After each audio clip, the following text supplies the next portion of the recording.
প্রিয় দর্শক শ্রোতা, আমরা আজকে এমন একটি জায়গা আছে, আপনারা দেখতে পাচ্ছেন যে বট গাছ। আসলে আমাদের ছোটবেলায় আমরা এরকম জায়গায় যে আড্ডা দিই নাই এমন কারো নজির নাই। আমরা আসলে এরকম প্রশান্তি জায়গায় ছোটবেলায় এবং বড় হয়ে সবাই একসাথে আড্ডায় এরকম জায়গায় আমরা অনেকেই দিয়ে থাকছি।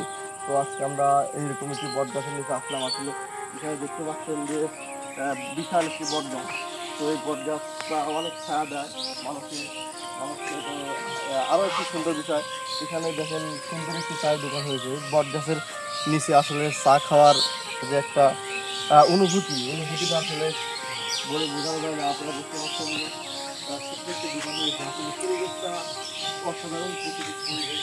আসলে এই পরিবেশটা আমরা থাকি বা আসি, মনটা আসলে ভরে যায়। যেখানে থাকি এখানে আসলে মনটা ভালো লাগে, মনটা ভরে যায়। তো আমি তো মনে করি যে এরকম কোনো লোক নাই যে এরকম বট গাছ তলা বা এরকম জায়গায় বন্ধু বান্ধবের সাথে আড্ডা দেয় না, এরকম লোক না। আপনারা দেখতে পাচ্ছেন যে আমাদের চারিপাশে শুধু এখন দেখতেছেন এখান দিয়ে পাট হয়েছে। তো এর আগে এখানে ধান ছিল। এই ধানগুলো আসলে যখন মানুষ কাটছে বা ধানের খেতে কাজ করে বা এই পাটের খেতে কাজ করে, আসলে সারাদিন কাজ করার পরে যখন দুপুরবেলা হয়ে যায়, যখন তাদের শরীরে ক্লান্তি চলে আসে, তখন এই বট গাছের নিচে তারা আসে।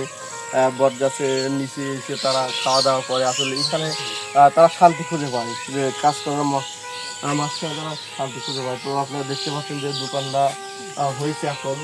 আপনারা কেউ যদি এরকম জায়গায় মুড়ি পাড়ি দেওয়ার জন্য বন্ধু বান্ধবদের সাথে আসেন, তাহলে অবশ্যই এখানে আসবেন। এখানে মুড়ি, চানাচুর সব কিছু পাওয়া যায়, আপনাদের কোনো জায়গায় কিনতে হবে না। তো এখানে আর একটা সুব্যবস্থা আছে বর্তমানে, এখানে যে লাল চাটা বানায় খুব সুন্দর। আমরা একদিন এসেছিলাম, এসে খাইছি, আসলে আমাদের ভালো লাগছে, এই জন্য আরেকদিন আসছে। আপনারাও এখানে আসবেন, কাকার হাতে চাগুলো খাবেন। আসলে বলতে গেলে চাচার হাতে আসলে জাদু আছে। তো আপনারা আসবেন এখানে। আসলে শুধু চায়ের জন্য না, এখানে বসে যে আপনারা চা খাবেন, চা খাওয়ার যে একটি ফিল পাবেন, এই ফিলটা আসলে 20 টাকা দিয়ে কেনা যাবে না। শ্রোতা, আপনারা দেখতে পাচ্ছেন আসলে এখানে চাও বানানো হয়। তো আমরা চা খাওয়ার জন্য কাকাকে বললাম যে আমাদের 3টা চা দেন। তো আমাদের জন্য চা বানানোর জন্য সে পানি হিট দিচ্ছে। তো এখানে মানে পানি গরম করার জন্য এখনো চুলা সে বসায়নি, হয়তো অল্প দিনের মধ্যে চুলা এখানে বসাবে। তো আমাদের চা খাওয়াবে, এজন্য পানি গরম দিচ্ছে। অবশ্যই আমরা চা খাবো।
খুব সুন্দর চা, অসাধারণ অসাধারণ।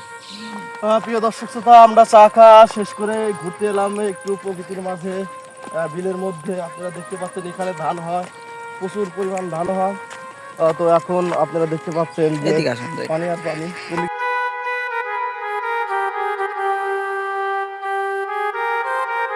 আপনাদেরকে আজকে এ পর্যন্তই, আর বেশি কথা বলতে পারছি না।